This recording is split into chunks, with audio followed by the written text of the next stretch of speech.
بسم الله الرحمن الرحيم.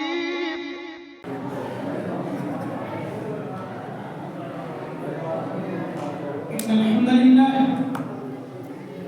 حمدا كثيرا طيبا مباركا فيه، نحمده على جزيل نعمائه ونشكره على جزيل آلائه.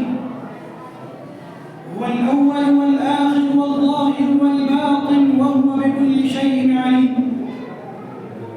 وأشهد أن لا إله إلا الله وحده لا شريك له، وأشهد أن محمدًا عبده ورسوله، صلى الله تعالى على خير خلقه وعلى آله وأصحابه وأزواجه وذرياته وأهل بيته، وسلم تسليمًا كثيرًا كثيرًا. أما بعد، أيها الإخوة المسلمون، أوصيكم ونفسي بتقوى الله عز وجل، لأن الله عز وجل يقول: ولقد وصينا الذين أوتوا الكتاب من قبلكم وإياكم أن اتقوا الله.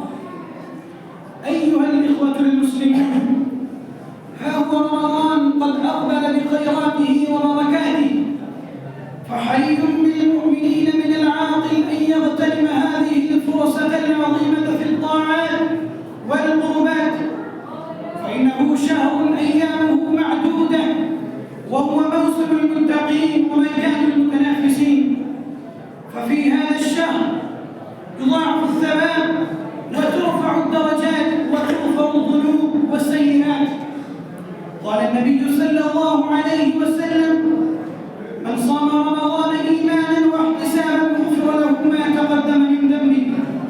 أيها الناس، رمضان شهر الصبر، رمضان شهر المؤاساة، شهر القرآن، وشهر العبادة والتقرب إلى الله. ففي هذا الشهر كان السلف يتفرغون للقرآن، فكانوا يكثرون من تلاوته وتدبره، وقد كان جبريل يدارس النبي صلى الله عليه وسلم القرآن في رمضان. أيها